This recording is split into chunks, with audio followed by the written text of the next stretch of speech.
प्रेम से बोलिए आनंद कंद भगवान की जय। जय। गुरुर्ब्रह्मा गुरुर्विष्णु गुरुर्देव महेश्वर गुरुर्साक्षात् परम ब्रह्म तस्मै श्री गुरुवे नमः। बंदो गुरुपदकंज कृपा सिंधु नररूपहरे महामोह तब पुंज जासु बचन रविकरणी कर अखंड मंडलाकारं व्याक्तं वेनं चराचरं तत्पदं दर्शितं वेनं तस्मै श्री गुरुवे नमः। प्रेम से बोलिए श्री सद्गुरुदेव महाराज की जय। जय। आदि शक्ति श्री जगत जननी माता जी की जय। जय। परम संत श्री हंस जी महाराज की जय। जय। सभी दिव्य परिवारों की जय। जय। सभी पूजनीय संत महात्माओं की जय। जय। सच्चे गुरु दरबार की जय। जय। आज के इस यूए वीकली सत्संग में देश विदेश से उपस्थित सभी पूजनीय संत महात्मागण, प्रेमीगण एवं जिज्ञासु सभी को स्वागत और मेरा सादर जय श्री सच्चिदानंद। हर एक सप्ताह की तरह आज भी हम इस शुक्रवार के दिन इस जूम के माध्यम से सत्संग भजन श्रवण करने के लिए उपस्थित हुए हैं। आप सभी जानते हैं अभी संसार भर में एक विषम परिस्थिति उत्पन्न हुआ है। चारों तरफ नेगेटिविटी, एक भय का माहौल छाया हुआ है। लेकिन हम लोग बड़े भाग्यशाली हैं। श्री गुरु महाराज जी की असीम कृपा से हमें संत महात्माओं का मार्गदर्शन, अनुभवी प्रेमियों का मार्गदर्शन हमें समय समय पर मिलता है। हम अपने आप को सुरक्षित महसूस करते हैं। श्री गुरु महाराज जी की असीम कृपा हम सब पर हमेशा बनी रही है। तो इसको हम लोग अपने जीवन में जरूर अनुभूति करना चाहिए और आगे लेके जाना चाहिए। अपनी स्पिरिचुअल जो जर्नी है उसको और सुगम बनाते हुए हम लोग आगे बढ़ना चाहिए। तो चलिए आज के कार्यक्रम हम लोग शुरू करते हैं गुरु वंदना से।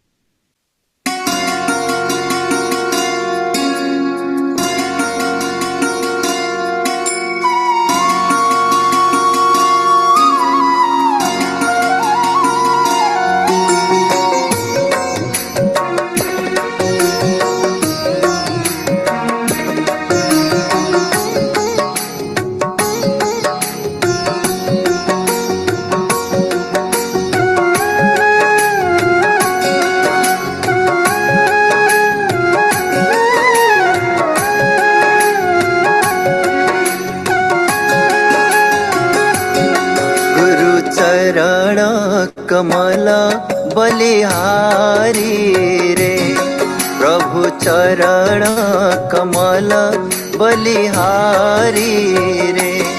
मेरे मन की दुविधा तारी रे, मेरे मन की दुविधा तारी रे।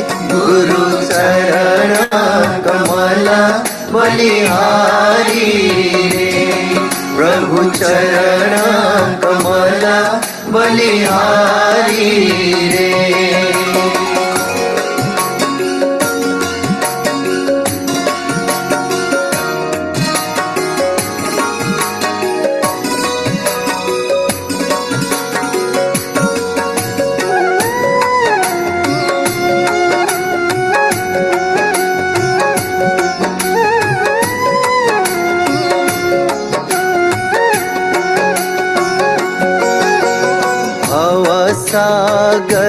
में नीर अपारा, भवसागर में नीर अपारा। डूब रहा नहीं मिले किनारा, डूब रहा नहीं मिले किनारा।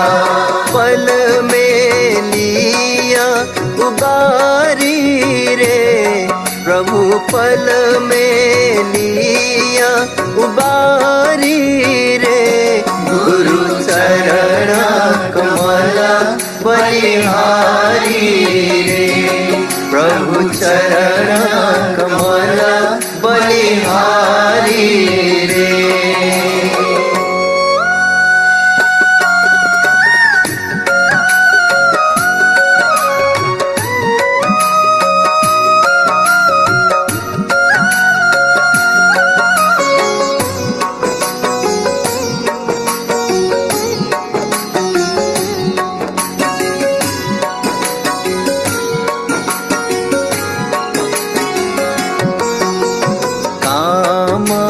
क्रोध मद लोभ लुटेरे, काम क्रोध मद लोभ लुटेरे। जन्म जन्म के बैरी मेरे, जन्म जन्म के बैरी मेरे। सबको दीन मारी रे, प्रभु सबको दीन मारी रे। गुरु चरण कमल बलिहारी रे, प्रभु चरण कमल बलिहारी रे।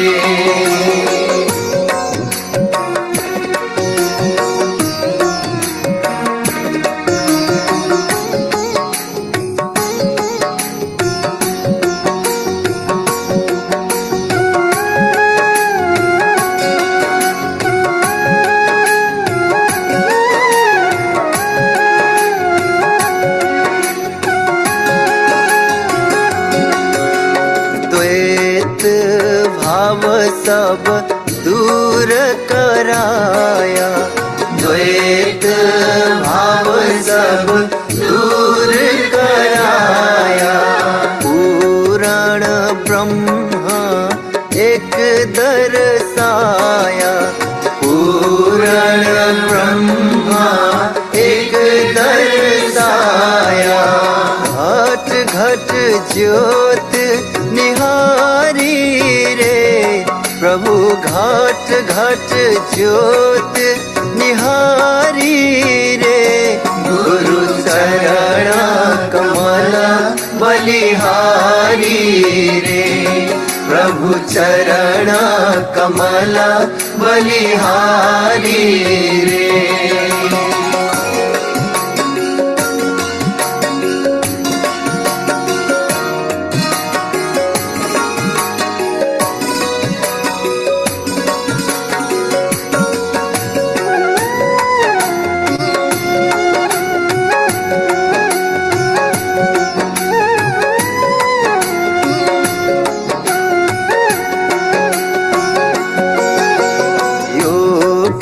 युगत गुरु देव बताए, योग युगत गुरु देव बताए।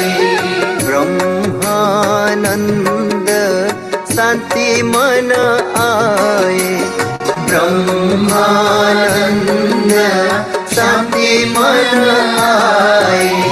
मानुष देह सुधारी रे, प्रभु मानुष देह सुधारी रे।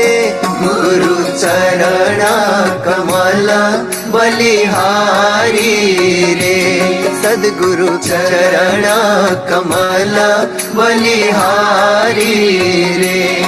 मेरे मन की दुविधा डारी रे, मेरे मन की दुविधा डारी चरण कमला बलिहारी रे, प्रभु चरण कमला बलिहारी रे, गुरु चरण कमला बलिहारी रे। प्रेम से बोलिए आनंद कंद भगवान की जय। अभी आप अति सुंदर गुरु वंदना श्रवण कर रहे थे, जिसको स्वर दिया था हमारे गुरु भाई इंद्र लामिछा ने, और इस वीडियो को एडिट किया था हमारे सुयोग्य राय भाई। उन दोनों को बहुत बहुत धन्यवाद। आप सभी से अनुरोध है कि आज का जो जूम लिंक है, आप लोग अपने इष्ट मित्र को और अपने दोस्तों को भी आप शेयर करके उन्हें इनवाइट कर सकते हैं। उनको आज का कार्यक्रम का जरूर लाभ मिलेगा। तो चलिए, अभी सत्संग होगा। सत्संग के लिए मैं आपको ले चलता हूँ दिल्ली। हमारे गुरु भाई ज्ञान वशिष्ठ जी को मैं अनुरोध करता हूँ अपना अनुभव हमारे साथ साझा करने के लिए। प्रेम से बोलिए श्री सद्गुरुदेव महाराज की जय। देखिए, अभी आकाश भाई ने जब सत्संग शुरू किया तो उन्होंने कहा कि संसार में एक भय का वातावरण। मैं मानता हूं ये बात सच है कि संसार में भय का वातावरण है, लेकिन ये उनके लिए है जिनका मालिक नहीं। जिनका मालिक है उनको इस वातावरण में डरने की कोई आवश्यकता नहीं। हम सब गुरु महाराज की शरण में हैं और उनके चरणों का जो रक्षा कवच है, हम उस रक्षा कवच के अंदर हैं। तो सबसे पहले तो हम अपने अंदर से इस भय को निकालें कि कोई भय का वातावरण है। और यदि हमें कुछ करना है, देखिए समय हमेशा ही ऐसा रहा है, चाहे वो सतयुग हो और चाहे कलयुग हो या द्वापर युग। कुछ नेगेटिव एनर्जी और कुछ पॉजिटिव एनर्जी हमेशा साथ साथ रही, लेकिन उसका जो बैलेंस है वो कभी ऊपर नीचे होता रहा। और कोई ऐसा समय नहीं था जब कठिन परिस्थितियां नहीं थी, नेगेटिव एनर्जी नहीं थी, और कोई भी ऐसा समय नहीं था जब हमको महापुरुषों का आशीर्वाद, गुरु महाराज की कृपा ना मिल रही। फर्क सिर्फ इतना है कि देखिए, ये सारी मुश्किलें तो हैं, और जैसे हम रोड पर चलते हैं तो रोड पे जब चलते हैं तो कहीं पर कुछ कंकड़ पत्थर होते हैं, कभी कोई कांटा होता है, कोई कील होती है, ठीक है। और हम ये चाहें कि ऐसा रोड बना लें कि जिसपे कोई कंकड़ पत्थर, कांटा या कोई भी ऐसी वस्तु नहीं है जो हमारे पैरों को कोई तकलीफ दे सके। तो ऐसा रोड बनाना संभव नहीं है, लेकिन जो हम कर सकते हैं वो यह है कि हम अपने पैरों में जूता पहन सकते। इसी तरह से ये सारी की सारी परिस्थितियां हमेशा से ऐसी ही रही हैं, कम या ज्यादा। लेकिन हम गुरु महाराज की कृपा से उनके द्वारा बताए गए मार्ग पर चलकर हम अपने आप को उस रक्षा कवच के अंदर ढाल सकते हैं।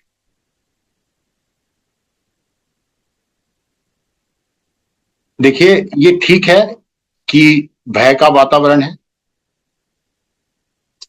हजारों वर्षों से हमारी इस सनातन संस्कृति में या वैदिक संस्कृति में एक उद्घोष होता रहा है, और वो उद्घोष यही है कि धर्म की जय हो, अधर्म का नाश हो, प्राणियों में सद्भावना हो और विश्व का कल्याण हो। यदि धर्म की जय होगी तो हमारे हृदय में सद्भावना होगी और उस सद्भावना के रास्ते पे चल के हम विश्व का मार्ग प्रशस्त कर सकते हैं। सद्भावना वो अम्ब्रेला है जिसके नीचे रहकर, या वो एक छायादार वृक्ष है जिसके नीचे रहकर ये पूरा मानव समाज प्रगति के रास्ते पे चला है। और ये सद्भावना ही है जिसने हमारी सनातन संस्कृति को न केवल जीवित रखा है, बल्कि इस सनातन संस्कृति ने विश्व का मार्गदर्शन भी किया। यदि आप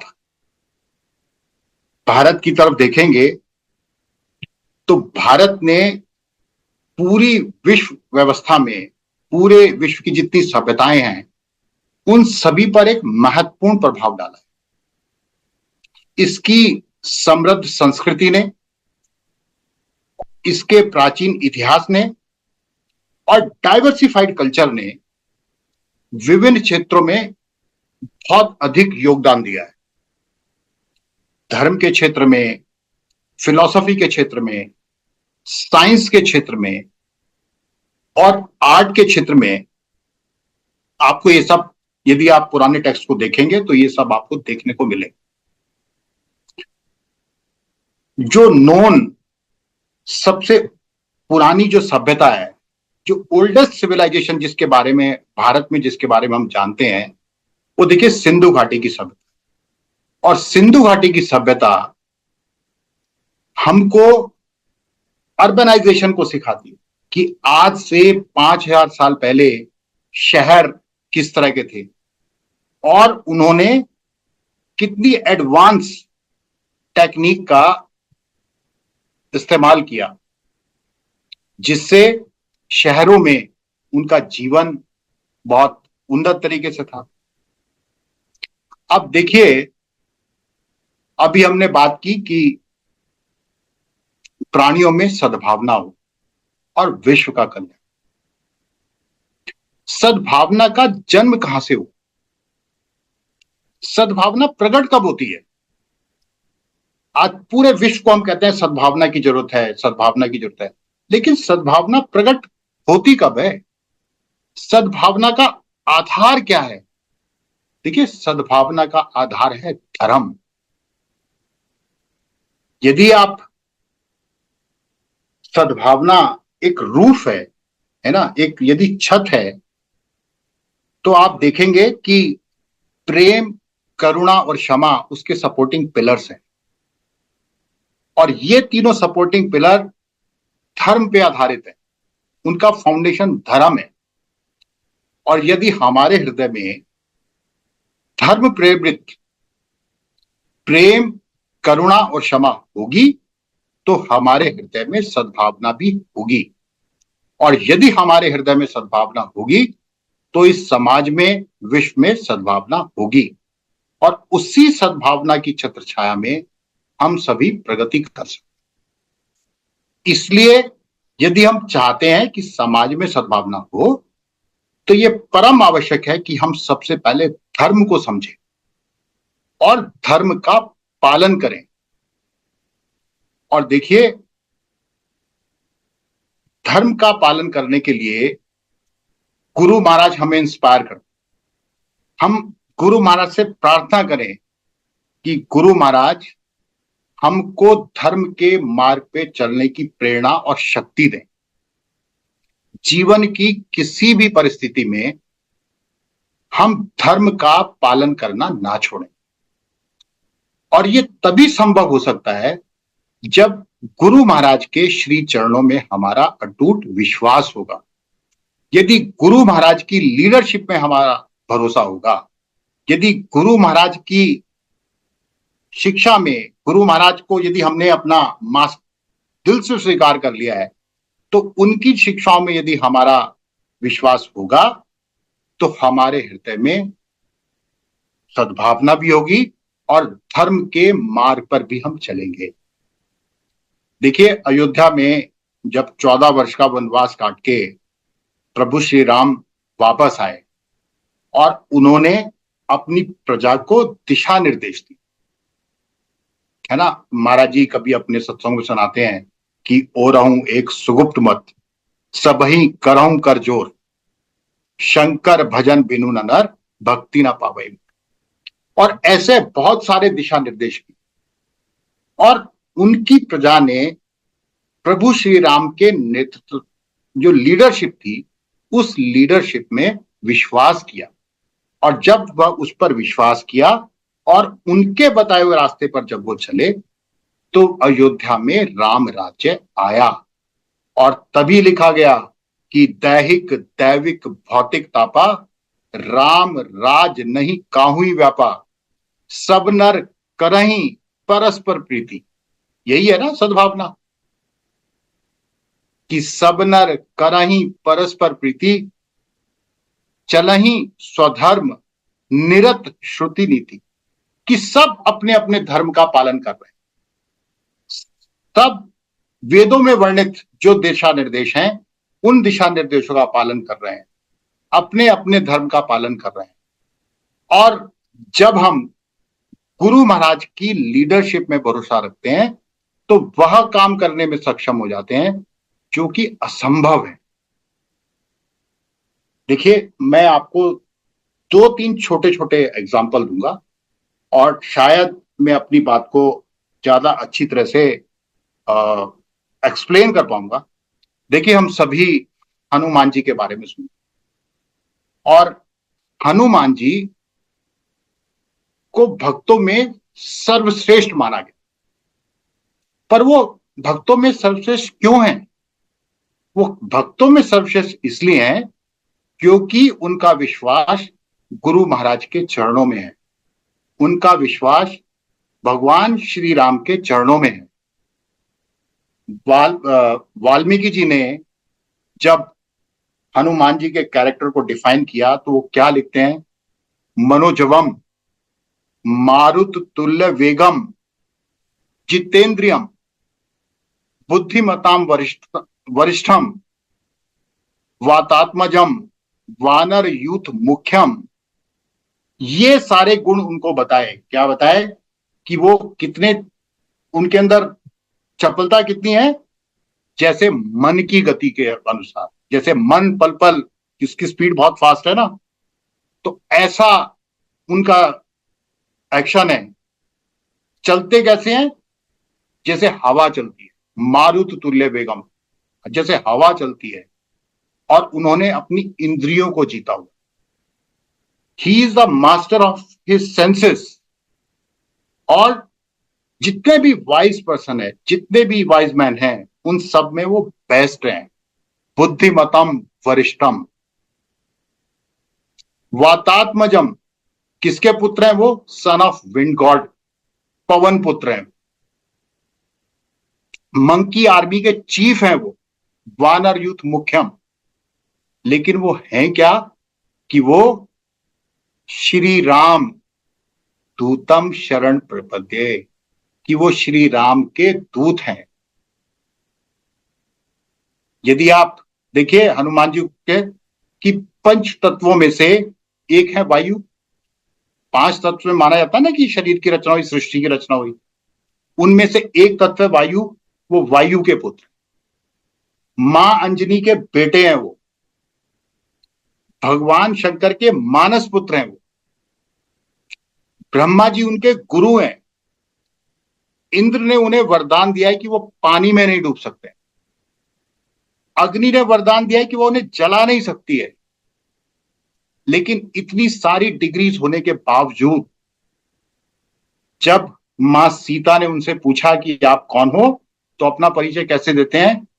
कि राम दूत मैं मातु जानकी, कि मैं प्रभु श्री राम का दूत हूं। बस इतना सा परिचय, कि मैं और कुछ नहीं हूं। हम जैसे यदि कुछ होते हैं ना, तो थोड़ी 2 डिग्री भी हमारे पास आ जाती है, तो बताते अपने आप को कि I have done CS from IIT Kanpur और IIT मुंबई, और है ना, आई एम फ्रॉम कलकत्ता और अहमदाबाद। कितने गर्व के साथ बताते।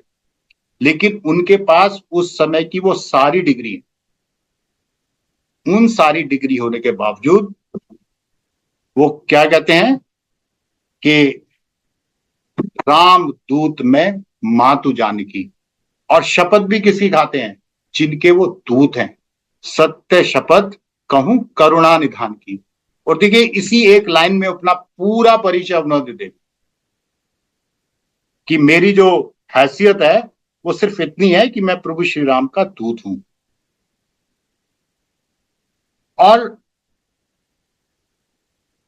वो केवल इतना ही नहीं जानते, वो अपना रोल भी समझते हैं कि मेरा रोल यहां पे क्या है। ठीक है, वो ये भी समझते हैं कि मेरे लीडर की योजना क्या है।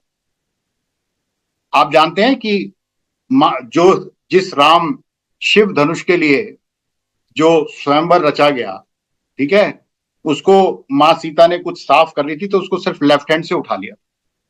और जब जनक जी ने देखा कि अरे ये इतना भारी ये धनुष, जिसको ये इन्होंने लेफ्ट हैंड से उठा लिया, ये कोई देवी है, तो इसके लिए उन्होंने फिर बाद में स्वयंवर रखा कि कोई योग्य व्यक्ति इनके जीवन में आए।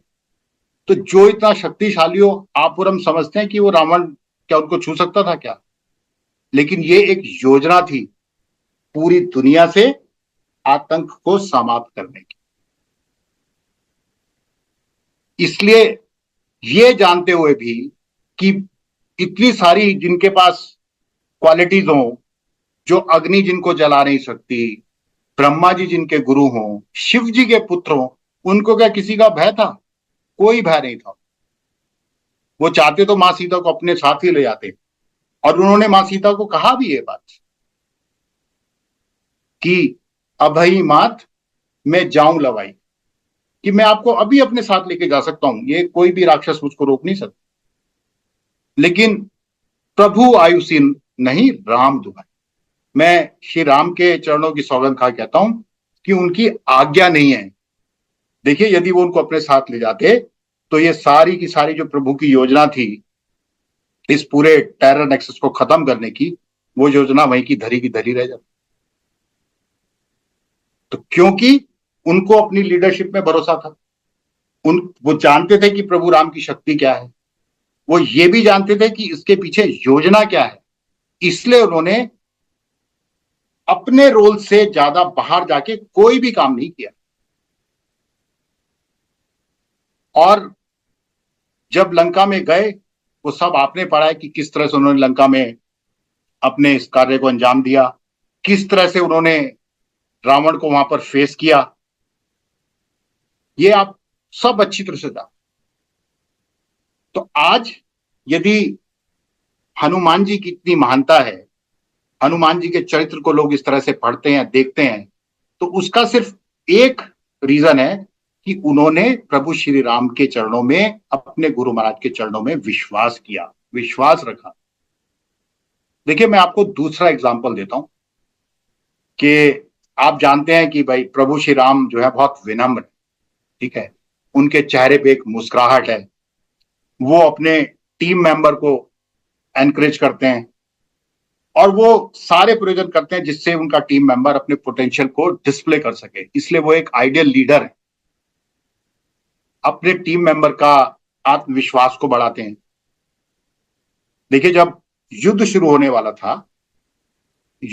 वाला था तो विभीषण ने प्रभु श्री राम से प्रार्थना की कि प्रभु हम एक दिन बाद युद्ध शुरू होने वाला है, तो क्यों ना हम अब चीजों को स्ट्रेटेजाइज करना शुरू कर दें। तो प्रभु मुस्कुरा के कहने लगे कि नहीं, मैं चाहता हूं कि एक बार शांति का प्रस्ताव दोबारा भेजा जाए, किसी को दूत बनाकर शांति का प्रस्ताव रावण के पास भेजा जाए, और यदि वो हमारी बात मान लेता है, मां सीता यदि जानकी को लौटा देता है, तो हम क्यों युद्ध करें और हम वापस चले जाएंगे। तो इसलिए एक बार मैं ये मौका ये दोबारा से ट्राई करना चाहता हूं। और पूरे रामचरितमानस में ये एक ही जगह है जहां पर प्रभु श्री राम नेगोशिएट कर, देखिए ताड़का को उन्होंने सीधा मारा, कोई मौका नहीं दिया। सुबाहु को उन्होंने सीधा मारा, सहस्त्रबाहु को सीधा मारा, खरदूषण से कोई नेगोशिएट नहीं किया।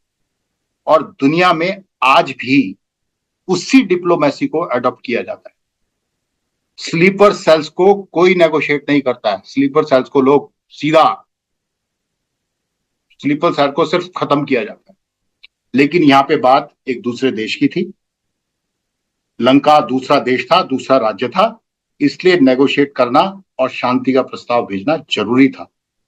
और ये डिप्लोमेसी आज भी मैं समझता हूं लोगों को समझनी चाहिए, पढ़नी चाहिए। तो उन्होंने कहा कि हमको दूत भेजना जो शांति का प्रस्ताव लेके जाए।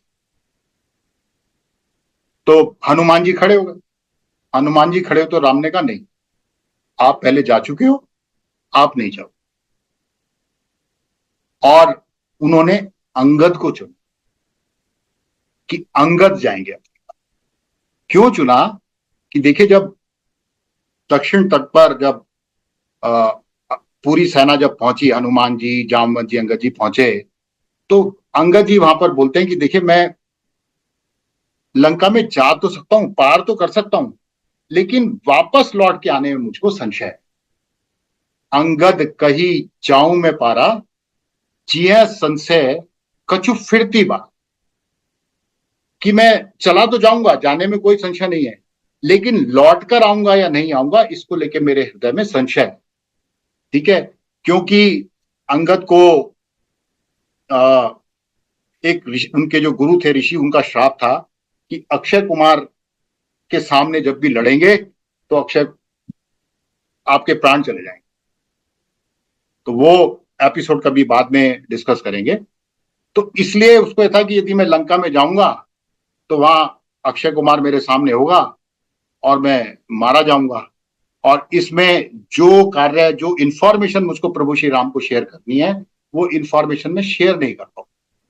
तो इसलिए उसने मना किया कि मैं लंका नहीं जाऊंगा। लेकिन मन ही मन उसके मन में डिप्रेशन था, थोड़ा सा डिप्रेस फील कर रहा था। तो वहां प्रभु श्री राम ने अपनी लीडरशिप की क्वालिटी दिखाते हुए उन्होंने कहा कि अंगद जाए। और अंगद रावण के दरबार में गया। और आप जानते हैं, रावण तो पूरी तरह से ना, जो साइकोफेंट्स थे, जो चापलूस जो लोग थे, उनसे भरे हुए थे। वो कुछ कहानी सुना रहा है, वो तारीफ कर रहे हैं, ऐसा ही था पूरा दरबार में। तो वो अपनी बड़ी बड़ी बातें करता। और वहां यदि आप उसको पढ़ेंगे तो वो आप देखेंगे कि कैसे रावण, अंगद ने रावण के मनोबल को तोड़ा। कैसे तोड़ा? प्रभु श्री राम के चरणों में विश्वास रखते हुए। उसका एक एक वाक्य ये बताता है कि कितना विश्वास उसको प्रभु श्री राम के चरणों में था। और रामचरितमानस को तो आप, पुस्तक है ही, एक आचार्य केशव दास जी हैं, उनकी एक पुस्तक है रामचंद्रिका। तो जब वो रावण, उसके अंदर वो वर्णन करते हैं, जब रावण ने पूछा उससे कि कौन के सुत, भाई किसके बेटे हो तुम, तो वो कहता बाली का पुत्र। तो रावण ने कहा बाली कौन? वो एकदम अंगद बोला कि आप जानते नहीं हो, वही बाली जिसने आपको अंडर आर्म में लेके 7 समुद्रों में घुमाया था। ठीक है, 7 समुद्र घुमाया था। तो कहां तो रावण बड़ी बड़ी बातें कर रहा था, और अंगद ने एकदम उसका जवाब दिया कि भाई आप तो, बाली ने तो आपको ऐसे किया था। तो दरबार में कोई जवाब नहीं, तो उसने एकदम बात को पलटा।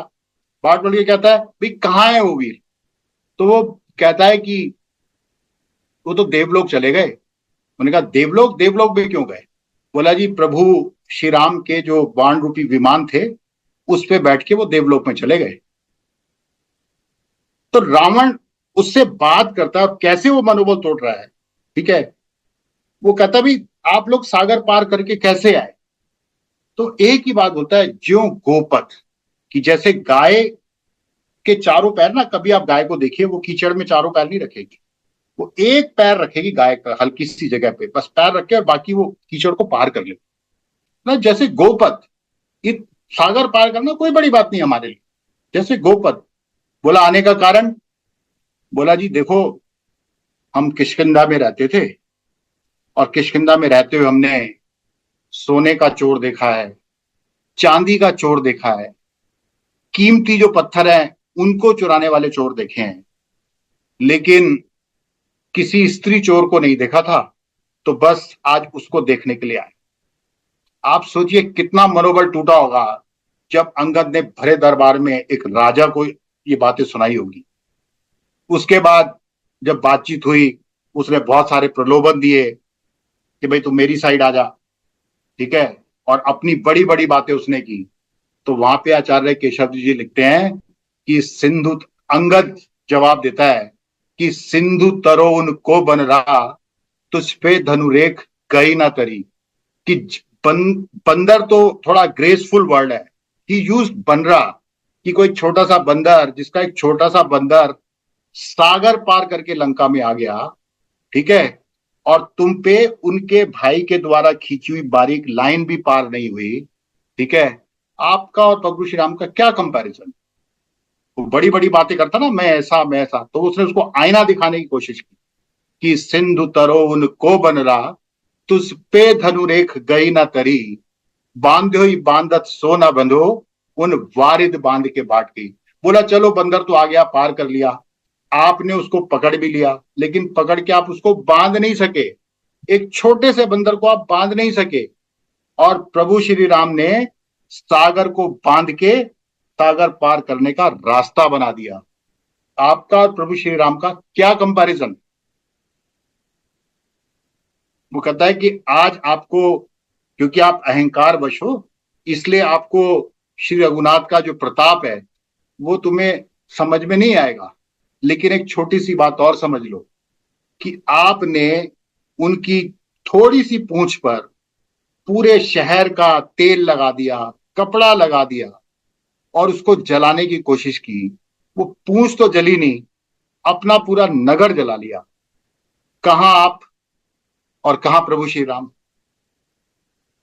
ये जो भरोसा है, और जिस भरोसे से वहां पर उन्होंने अपने पैर को जमाया, तो ये कब संभव होता है।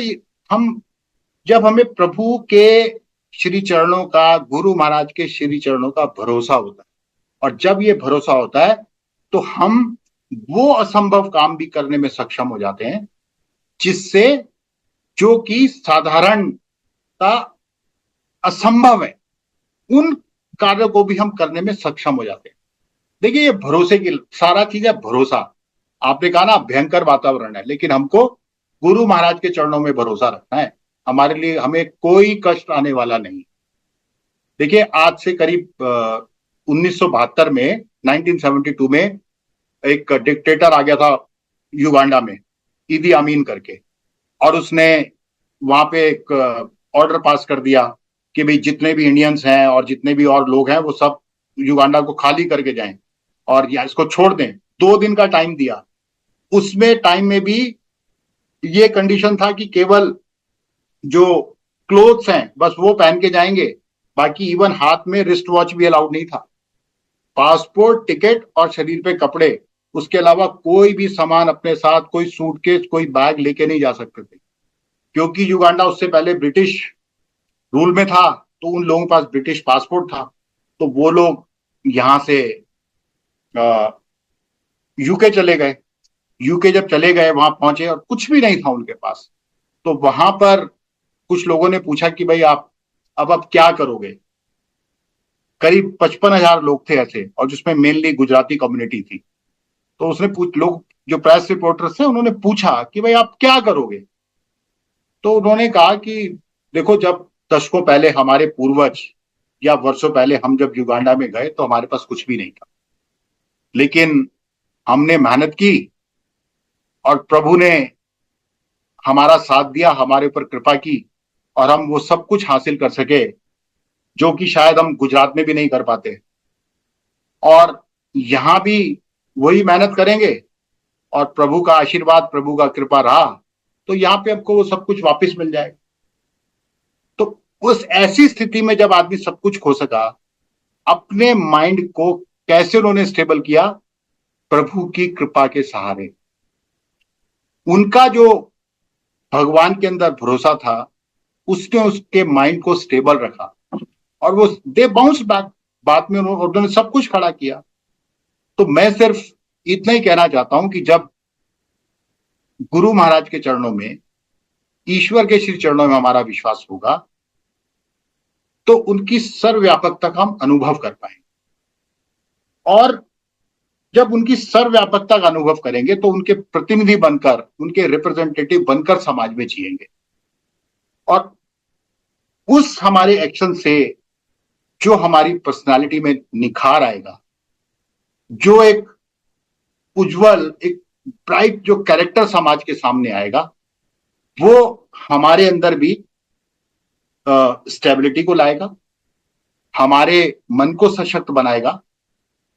उससे हम धर्म का पालन कर सकेंगे, हम सक्षम बन सकेंगे कि हम समाज में पॉजिटिविटी को प्रचार और प्रसार कर सके, पॉजिटिविटी को फैला सके।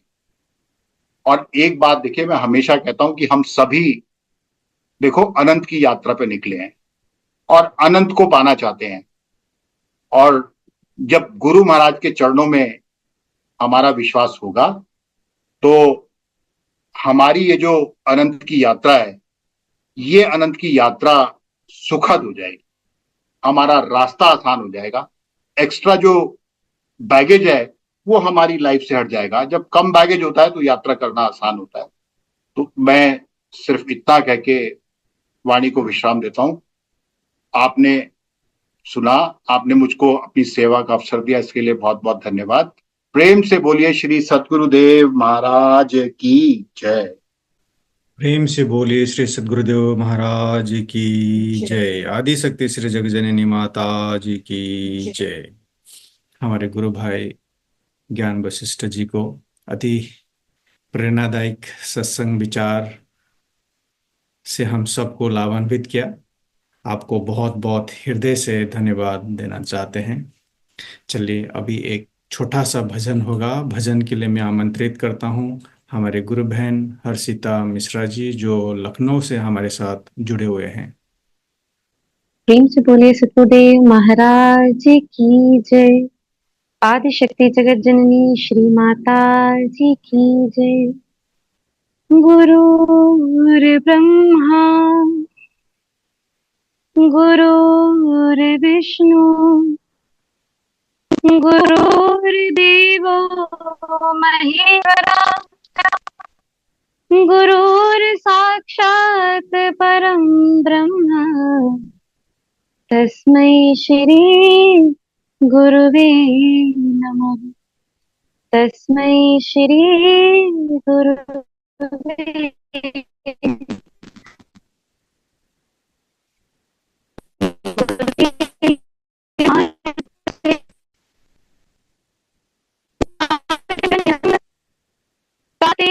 सर्वारंभ में ध्यावत है सब संत, ध्यावत है सब संत।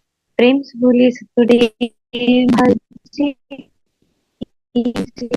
श्री माता जी की जय। न जाने कौन से गुण पर दया निधि रीझ जाते हैं, न जाने कौन से गुण पर दया निधि रीझ जाते हैं। यही सदग्रंथ गाते हैं, यही सब लोग गाते हैं। न जाने कौन से गुण पर दया निधि गाते हैं। नहीं से कार्य करते हैं निमंत्रण नृप सुयोधन का, नहीं स्वीकार करते नृप सुयोधन का। घर पहुँच करके वे दूर के घर पहुँच कर भोग छिलको का लगाते हैं। न जाने कौन से गुण पर दया निधि रीझ जाते हैं। नाई मधुपुरी से गोपियों की दुख व्यथा सुनकर, नाई मधुरी से गोपियों की दुख व्यथा सुनकर, द्रुपद क्या की दशा तलवार से दौड़ आते हैं। द्रुपद की कथा सुनकर द्वारा से दौड़ आते हैं। न जाने कौन से गुण पर दया निधि रीझ आते हैं। न रोए वन मन पर भी पिता की वेदनाओं पर, न रोए वन गमन पर भी पिता की वेदनाओं पर, उठाए गोर को निज गोद उठाकर, गिद्ध को निज गोद में प्रभु आंसू बहाते हैं। न जाने कौन से गुण पर दया निधि रीझ जाते हैं। न जाने कौन से गुण पर दया निधि रीझ जाते हैं। यही सद ग्रंथ गाते हैं, यही सब लोग गाते हैं। कठिना से चरण धोकर मिले कुछ बिंदु हर हर को, कठिनता से चरण धोकर मिले कुछ बिंदु हर हर को, चरण तज स्वयं के भक्त स्वयं के भक्त के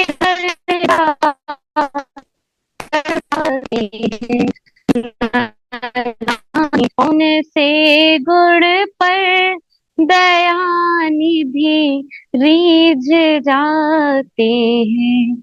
यही सद ग्रंथ गाते हैं, यही सब लोग गाते हैं। न जाने कौन से गुण पर दया निधि रीझ जाते हैं। न जाने कौन से गुण पर दया निधि रीझ जाते हैं। दया निधि रीझ जाते हैं। दया निधि रीझ जाते हैं। प्रेम से बोले सतगुरुदेव महाराज की जय। आदिशक्ति जगत जननी श्री माता जी की जय। पूजनीय संत महात्माओं की जय। प्रेम से बोलिए आनंद कंद भगवान की जय। हमारे गुरु बहन हर्षिता मिश्रा जी को अति सुंदर भजन प्रस्तुति के लिए बहुत बहुत धन्यवाद। चलिए अभी सत्संग होगा। सत्संग के लिए मैं आपको ले चलता हूँ भारत, महाराष्ट्र। हमारे पूजनीय महात्मा व्योमा बाई जी को मैं अनुरोध करता हूँ अपना सत्संग विचार से हम सबको लाभान्वित करने के लिए। सभी को मेरा सादर जय सच्चिदानंद। दुनिया के कोने कोने से यहाँ इस जूम प्लेटफॉर्म पर पधारे हुए सभी भक्तों को मैं सादर जय सच्चिदानंद करती हूँ और आज का सत्संग शुरू करते हैं। अखंड मंडलाकारं व्याप्त येन चराचरम् तत्पदं दर्शितं येन तस्मै श्री गुरुवे नमः। प्रेम से बोलिए श्री सद्गुरुदेव महाराज की जय। जगत जननी श्री माता जी की जय। सच्चे दरबार की, मानव धर्म की जय। यहाँ पर उपस्थित मेरी प्यारी माताओं, बहनों एवं भाइयों, काफी देर से आप लोग बहुत ही सुंदर सत्संग विचार जो गुरु महाराज जी के भक्त ज्ञान भाई से सुन रहे थे। तो ये जो सुनने का अवसर गुरु महाराज जी ने दे रखा है और कहा कि सुनो, बड़े ध्यान से सुनो, मन लगाकर सुनो। कहा कि सुनी समझई जन मुदित मन, मज्जहि अति अनुराग, लहई चार फल अछत तनु, साधु समाज प्रयाग। कि जब हम मन लगाकर सत्संग को सुनते हैं और उसके ऊपर मनन करते हैं, चिंतन करते हैं, तो यही सत्संग हमें बहुत आगे तक ले जाता है। हमारे मन की शंकाएं सारी समाप्त कर देता है, हमारे मन की दुविधाएं समाप्त कर देता है और हमें गुरु महाराज जी का जो आशीर्वाद है और जो शक्ति है वो हमें सत्संग सुनने से ही प्राप्त हो जाती है। जैसे अभी जो विषय चल रहा था कि देश भर में, सब दुनिया में बड़ा ही भयंकर माहौल चल रहा है, युद्ध का माहौल चल रहा है, कहाँ हमले हो रहे हैं और ऐसे में एक भय का वातावरण जो बना हुआ है। तो यही तो एग्जाम है, ये जी यही हमारी फाइनल एग्जाम है जिसके लिए हमने प्रिपेयर किया था। इतने सालों से हमने ज्ञान लिया है, किसी ने 30 साल से लिया, किसी ने 40 साल से लिया, किसी को 20 साल ही हो रहा होगा, कोई 6 महीने पहले ही लिया होगा। लेकिन कहा कि ये प्रिपरेशन हो रही थी किस चीज की? तो कहा यही तो हो रही थी कि हमें, जिसको कहते हैं कि संकट, दुख, दुविधा, तो इससे हम कितना अपने आप को मजबूत बनाते हैं इस ज्ञान के जरिए। तो वो परीक्षा आती है सब पर। कहा कि हम सब पर वो परीक्षा आती है, लेकिन वो परीक्षा में पास होने के लिए हमें बहुत ही ज्यादा सूक्ष्म चिंतन के साथ ध्यान साधना करनी पड़ेगी, सत्संग सुनना पड़ेगा। सबसे बड़ा है चिंतन। जब हम अपने जीवन में चिंतन करते हैं तो कई प्रकार के उत्तर हमें अपने चिंतन में मिलते हैं। तो गुरु महाराज जी ने ये ज्ञान इसीलिए दिया कि हम इस पर जो है चले और खुली आंख रखकर चले और विचार करते हुए इस ज्ञान में चले, तो जिससे कि धीरे धीरे एक एक पहलू उजागर होता जाएगा। क्योंकि गुरु महाराज जी क्या करते हैं कि पीछे खड़े रहते हैं और सामने हमें चलने देते हैं। आगे अगर गड्ढा आए तो उनको पता है वो पहले ही हमको उठा लेंगे, लेकिन हमें चलना तो पड़ेगा। गुरु महाराज जी हमारे पीछे ही खड़े रहते हैं और इसीलिए कहा संतों ने कि इतना नाम का सुमिरन करो कि काल पकड़ चेला किया, भय के कतरे कान, हम सत्य नाम सुमिरन करे, किसको करे सलाम। कि हमने काल को चेला बना दिया है और हम सत्य नाम का सुमिरन करते हैं। अब हम किसको सलाम करें? इस दुनिया में हमें सलाम करने की जरूरत नहीं है अब किसी को भी, क्योंकि हम सत्य नाम का सुमिरन कर रहे हैं और गुरु महाराज जी हमारे पीछे खड़े हैं। तो कुछ लोग कहते नहीं, गुरु महाराज जी तो दिल्ली में बैठे हैं और गुरु महाराज जी बड़े बिजी हैं, उनको हम कहाँ दिख रहे हैं, हम तो कनाडा में बैठे हैं। हम तो इजराइल में बैठे हैं, भाई इतने दूर से हमारा नाम भी नहीं जानते, तो हमारी रक्षा वो कैसे करेंगे? तो हमारे मन में यही बात आती है, फिर हम सोचते कि करेंगे कि नहीं करेंगे। लेकिन संतों ने कहा कि जब तुमने ज्ञान ले लिया और जब तुम नाम का साधन कर रहे हो, लेकिन ईमानदारी हमको भी दिखानी होगी। जब हम ईमानदारी नहीं दिखाएंगे तो फिर गुरु महाराज जी पे वो दायित्व नहीं आता। तो हमें ईमानदारी से क्या करना होगा? भाई गुरु महाराज जी का ज्ञान लिया है तो हमें जो है कि रोज सुबह उठकर साधन करना होगा, भजन साधन ध्यान साधना करनी होगी। गुरु महाराज जी अगर हमारे सदगुरु है तो सदगुरु का रोज पूजन आरती करना होगा। उसके बाद कहा कि कर से कर्म करो विधि नाना, मन राखो जहां कृपा निधाना। तो कर से तो विविध कर्म हमें करने हैं सारे, ऐसा नहीं कि दुनिया के काम धाम छोड़ के बैठना है, लेकिन मन तो कृपा निधान में ही रखना है। मतलब मन को तो परमात्मा में लगाए रखना है। अभी हम देखो ये वीडियो जब ऑन था अभी, तो मैं एक बहन जी को देख रही थी कि वो किचन के काम कर रही थी और साथ में ये लगा के सुन भी रही होगी।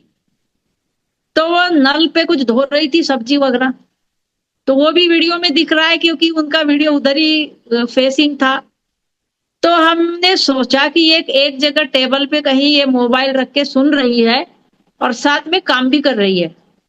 तो इसी को कहा गया कि काम करते रहो, क्योंकि मैकेनिकली हमें काम करने हैं, इसमें दिमाग तो मन तो लगाना नहीं है। सब्जी काटनी है, धोनी है, रोटी बनानी है, मैकेनिकल काम है, इसमें नया कुछ नहीं है। ये करते रहो और मन कहाँ रखो, जब महाराज जी का सत्संग सुन रहे हो या कुछ संतों का सत्संग सुन रहे हो तो मन उसमें लगा रहता है। इसी तरह जब मन टीवी में सत्संग में महाराज जी के अगर नहीं लग रहा है, नहीं कुछ ऑन है प्रोग्राम, तो अपने मन के अंदर हम सुमिरन गुरु महाराज जी का ही कर सकते हैं। मतलब कि इसके लिए कबीरदास जी ने क्या समझाया कि सुमिरन सुरती यो करो जोगागर पनिहार, हाले डोले सुरती में कहे कबीर विचार। कि कबीरदास जी कहते हैं कि जैसे पहले के जमाने में गांव खेड़े में नदी पे जाते थे, कुआं पे जाते थे पानी भरने के लिए, और फिर वो एक दूर ले जाना है पानी तो ज्यादा से ज्यादा ले जाने की होती थी, तो एक मटका उसके ऊपर दूसरा मटका उसके ऊपर तीसरा मटका सर पे चढ़ा लेते थे लेडीज लोग, महिला। और उसके बाद कभी छोटा बच्चा है तो गोदी में रखते थे। लेकिन वो दो सहेली अगर नदी पे गए, सर पे तीन मटके चढ़ा दिए, गोदी में बच्चा भी है, फिर पैदल पैदल गांव तक जा रहे हैं, तो रास्ते में वो बात करते जाते थे। तो कबीरदास जी कहते हैं कि बताओ वो बात भी कर रहे, बच्चा भी गोद में गिर नहीं रहा और मटके भी गिर नहीं रहे, तो हर जगह उनका कैसी सुरती है। तो कहा कि वो जो महिलाएं हैं उनका बैलेंस उन्होंने बराबर बना के रखा है मटकों का, और उनका ध्यान बच्चे पर भी है।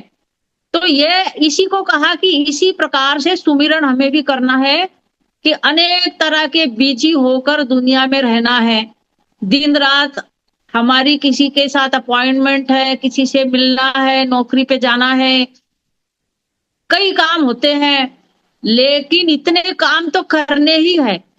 लेकिन जो गप मार रही थी दोनों, तो गप में जो मजा आ रहा था, तो वो मजा हमें गुरु महाराज जी के याद करने में, सुमिरन में आना चाहिए।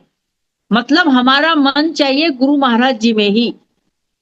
तो तब भक्ति सफल बताई गई कि हल चलते सब करते हुए गुरु महाराज जी के ऊपर ही फोकस होना चाहिए मन का।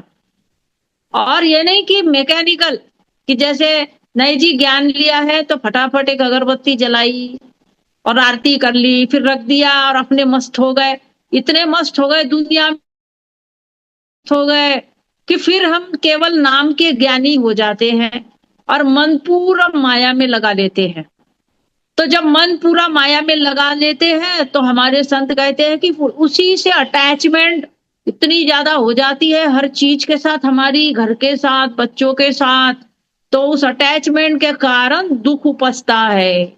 जब वो अटैचमेंट से तुम्हें दूर हटाया जाए, तुम्हारे हाथ से कोई सिचुएशन निकल जाए, तुम्हारी बेटा बहू तुमसे झगड़ जाए, तुम्हारा कुछ खो जाए, धन लूट जाए, कुछ नुकसानी हो जाए, तो तुम्हें इतना दुख होता है, तुम मतलब एकदम हताश हो जाते हो, डिप्रेशन में आ जाते हो। तो संत कहते हैं कि यही सिचुएशन टालनी है, डिप्रेशन में नहीं जाना है। कुछ हमारे खिलाफ सिचुएशन हो रही है तो निराश नहीं होना है। तो हमने कई भक्तों को देखा, हमारे दरबार में जुड़े हुए पुराने भक्त हैं। एक हमारे जानकार थे, एक पेंटर भाई थे, एमपी के रहने वाले थे। जितने भी पोस्टर पुराने समय में बैनर लगते थे प्रोग्राम के पहले शहर में, वो रात रात भर पेंट करते रहते थे। तो उनका एक बेटा था, 2 बेटे थे, एक साथ काम करता था। तो महाराज जी का जहां भी प्रोग्राम दिया जाएगा वो वहां 15 दिन पहले पहुंच जाएंगे और सारे बैनर पेंट करेंगे। और उसके बाद एक एक मोहन माया गजमेर सो रहे हैं, उनको उठाओ। तो वो पेंट करने की जो सेवा करते थे, इतना दिल से करते थे वो, और 15-20 दिन पहले से आते थे। समर्पण भाव था गुरु महाराज जी के प्रति, गुरु के दरबार के प्रति। और उनका बेटा भी हम देखते थे कि साथ साथ में पिताजी के साथ पेंट में लगा रहता था। तो एक बार क्या हुआ, एक प्रोग्राम में हम चले गए और वहां जाकर जो है कि उसके पहले ही हमें ये एक न्यूज मिल गई कि उनका जो बेटा था वो कहीं अपने काम से बस में बैठ के जाने लगा तो उसका पैर फिसल गया, फिसल के वो नीचे गिर गया, उसके ऊपर चक्का मतलब चढ़ गया, तो उसकी डेथ हो गई। और उसकी डेथ हो गई, ये बात हम तक पहुंच गई तो हमें बड़ा खराब लगा कि कितनी खराब बात हुई, कितनी खराब बात हुई, कि कितना सेवा करता था, कितना बढ़िया था। और हमें लगा उसके पिताजी तो कितने, अभी उनका तो समझ लो राइट हैंड था लड़का, और वो कितने दुखी होंगे, और हम उनको मिलेंगे तो उनको हम कैसे सांत्वना दें, या ऐसा सोचते हुए हम थे। और अगला प्रोग्राम बैसाखी का आया, हम उसमें गए। बैसाखी प्रोग्राम में गए, गुरु महाराज जी की लाइन लगी थी। तो गुरु महाराज जी की जब लाइन लगी थी तो उस लाइन में वो भाई साहब दिखे, सफेद दाढ़ी थी उनकी, और वो वहां दिखे हमें, तो हमने उनके साथ गए। हमने कहा भैया बहुत खराब हो गया और ऐसा नहीं होना चाहिए था, हमें तो बड़ा दुख है। तो उस समय उन्होंने हमको देख के एकदम नॉर्मल चेहरे से ये कहा कि भाई जी कोई बात नहीं, भाई जी जो गुरु महाराज जी की मर्जी है वही होता है, वो उनका था, उन्होंने ले लिया। ऐसा बोल के वो बिल्कुल शांत चेहरा था उनका। और वो कहने लगे कि मैंने कहा आप प्रोग्राम में आ गए? तो बोले हाँ, मैं प्रोग्राम कभी नहीं छोड़ता, जो होना है वो होगा, और जो जितना जिसका जीवन है उतना जीवन है, हम उसमें क्या कर सकते हैं। तो इस प्रकार से जब उसने कहा तो हमें बड़ी शर्म हुई। हमने कहा हम इसको क्या समझाएंगे, ये तो हमें ही समझा रहे। तो इतना विवेक, इतना धैर्य उनके अंदर हमने देखा, लेकिन मन में फिर भी सवाल था कि ऐसा नहीं होना चाहिए था। फिर प्रोग्राम में, पहले दिन के प्रोग्राम में गुरु महाराज जी का सत्संग हुआ। दूसरे दिन के प्रोग्राम में गुरु महाराज जी का जब सत्संग हुआ, उसके बाद माता जी का सत्संग हुआ। जब माता जी का सत्संग हुआ तो माता जी के सत्संग में एक बात उन्होंने ऐसी कह दी कि माता जी ने ये कहा कि देखो ये दुनिया एक नाटक चल रहा है, इसमें हम सभी लोग अलग अलग रोल कर रहे हैं, और जो डायरेक्टर है भगवान, जो गुरु महाराज जी इसके डायरेक्टर है, वो बताते हैं कि कौन कितना रोल करेगा, किसका रोल कब खत्म करना है। तो कहा कि जब एक व्यक्ति का रोल खत्म हो जाता है तो वो पर्दे के पीछे चला जाता है। तब हमारे दिल में थोड़ी शांति हुई। हमने कहा कि सच बात है कि उनका बेटा जो था शायद उसका रोल वहीं तक था, उसके बाद वो पर्दे के पीछे चला गया।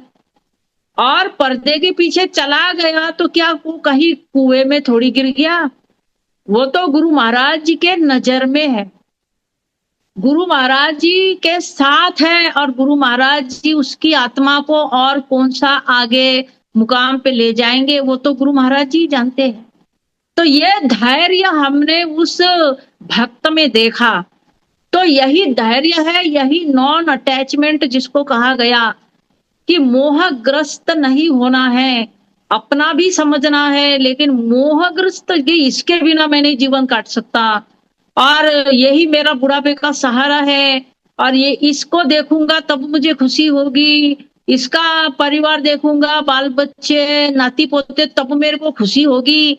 तो कहा यही तो माया का पूरा नाटक है। तो गुरु महाराज जी कहते हैं कि एक भक्त को इसमें मन नहीं लगाना चाहिए। तो इसीलिए रामायण में कहा गया कि मोह सकल व्याधिन कर मूला, तिनते पुनि उपजे बहुशूला, कामवात कफ लोभ पारा, क्रोध पित्त नित छाती जारा।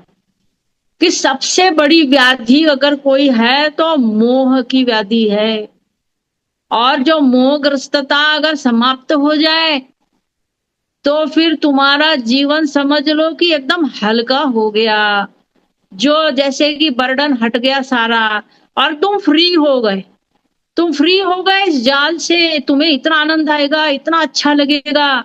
लेकिन उसके लिए हमें धीरे धीरे प्रयास तो करना पड़ेगा।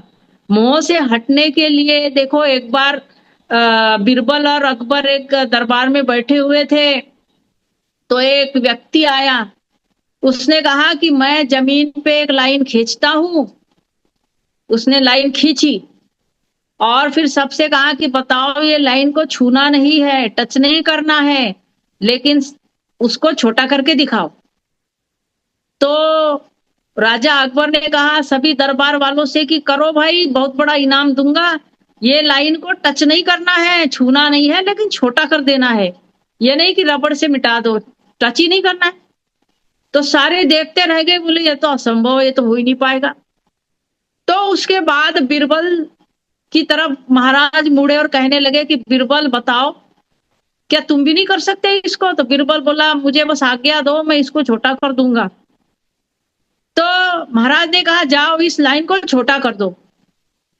तो बीरबल गए, उस लाइन को देखा, उसके पास बैठे, फिर एक उन्होंने पेंसिल मंगाई और उस लाइन के बगल में एक दूसरी बड़ी लाइन खींच दी। जैसी बड़ी लाइन खींच दी, उन्होंने पूछा सभी दरबार वालों को बताओ छोटी कौन सी है? तो सारे कहने लगे भाई पहले वाली छोटी है। तो बीरबल कहते तो यही तो बात हो गई, मैंने छोटी कर दी उसको। तो सब हंसने लगे, कहने लगे बात तो सही है, वो तो छोटी ऑटोमेटिकली हो ही गई, क्योंकि उसके पास एक बड़ी आ गई, कंपैरिजन हो गया और वो छोटी हो गई। तो इसी तरह संत कहते हैं कि ये जो माया मोह होता है या अटैचमेंट होती है, इसको भी हमें समाप्त करना है, छोटा करना है। तो बड़ी लाइन खींचो। बड़ी लाइन क्या है? तो गुरु महाराज जी के भक्ति की बड़ी लाइन है।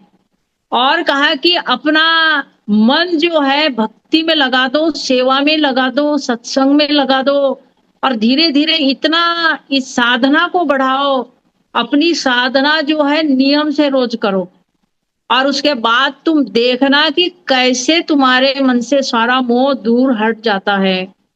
तो इसीलिए हमारे संत क्या करते हैं कि अगर है शौक मिलने का तो हरदम लौ लगाता जा, न रख रोजा न मर भूखा, वजू का तोड़ दे कूजा, शराबे शौक पीता जा।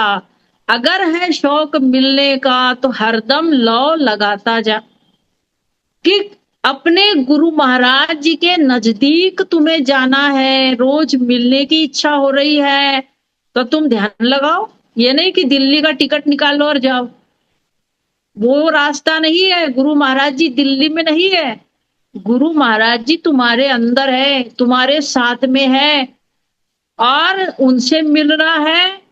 तो तुम जो है कि जैसे वो संत फरमा रहे हैं कि न जा मस्जिद न कर रोजा। रोजा रखने से क्या होगा?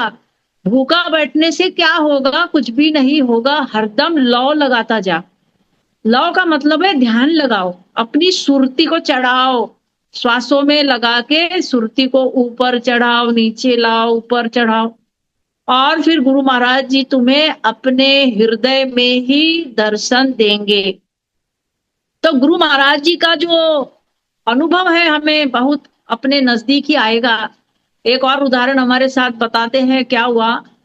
जब हम मथुरा आश्रम में थे तो उस समय एक भक्त आया सिलीगुड़ी साइड से, और वो लड़का था इंजीनियरिंग, उसने 3rd ईयर कर रहा था, वो फाइनल ईयर बाकी था।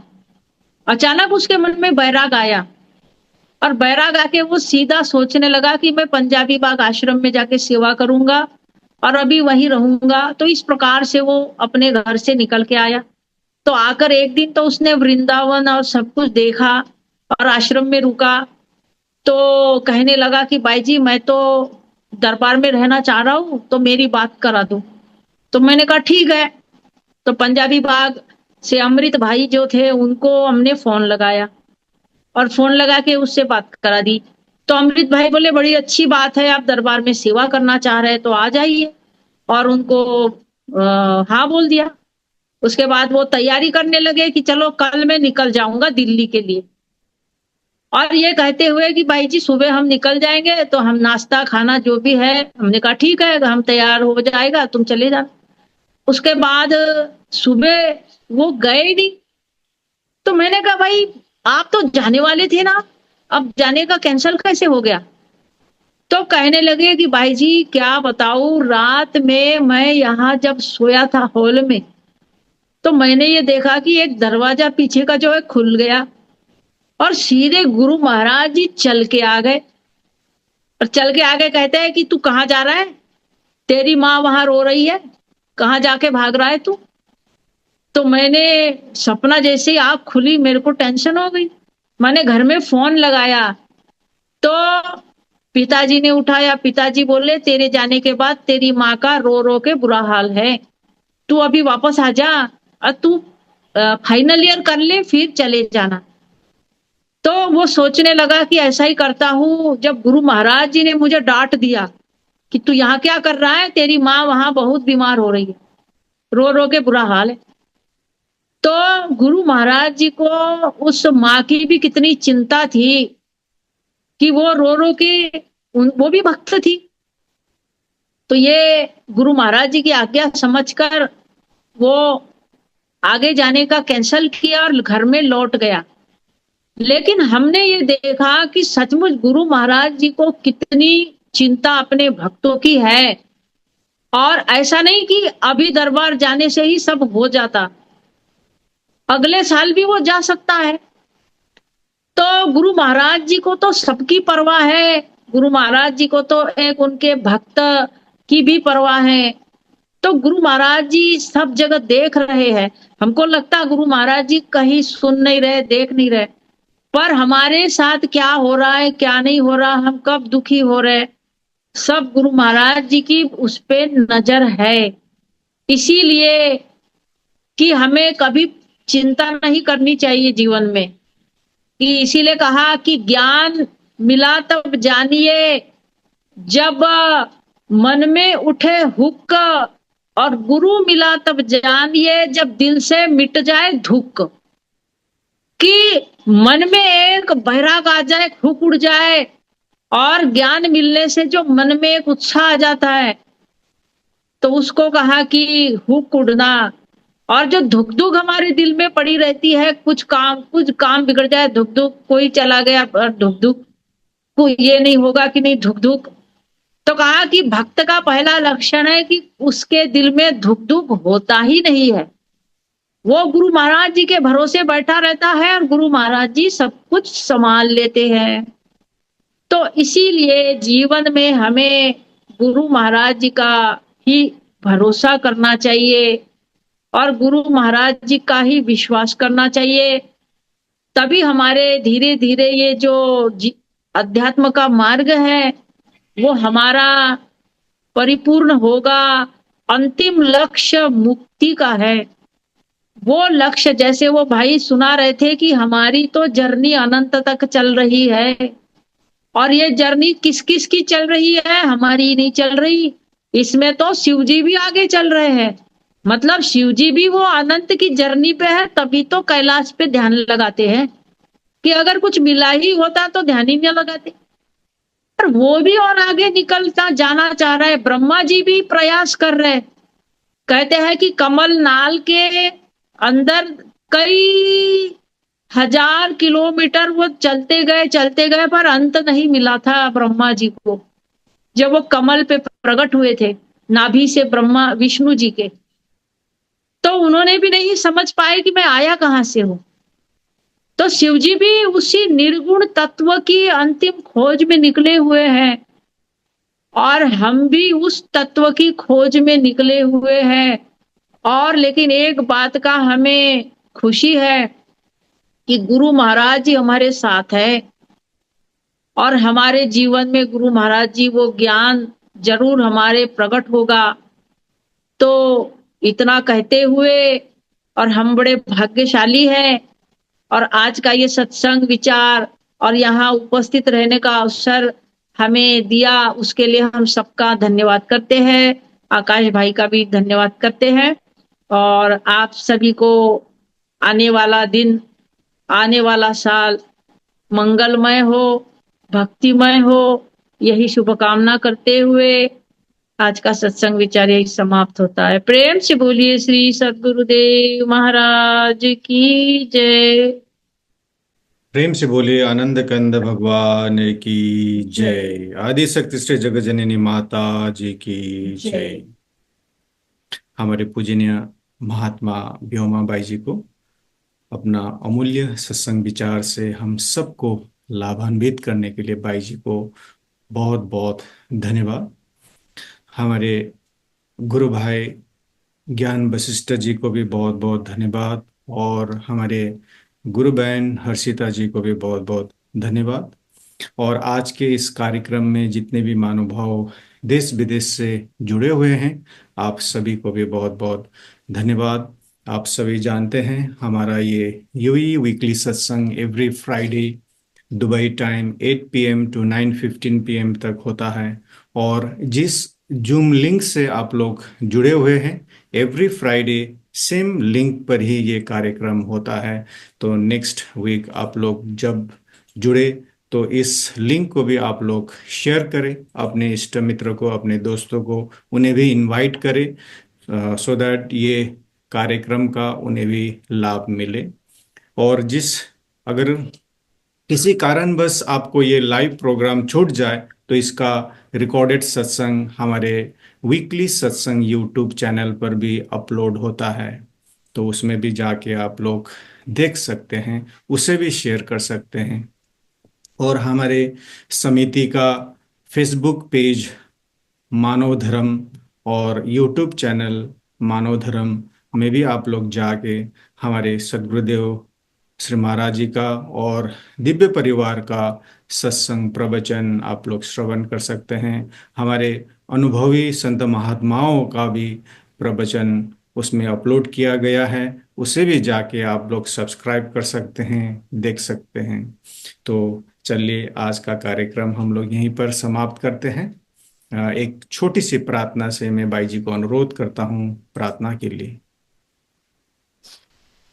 त्वमेव माता च पिता त्वमेव, त्वमेव बन्धु च सखा त्वमेव, त्वमेव विद्या द्रविणं त्वमेव, त्वमेव सर्वं मम देव देव, त्वमेव सर्वं मम देव देव, त्वमेव सर्वं गुरुदेव देव।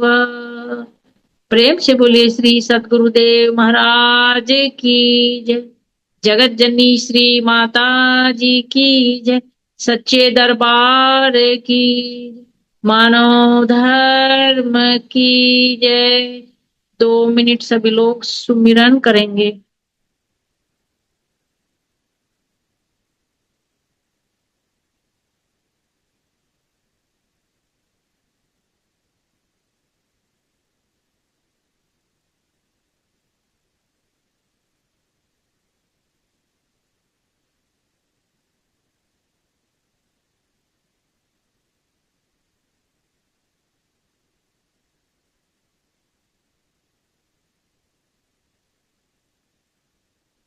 प्रेम से बोलिए श्री सद्गुरुदेव महाराज की जय।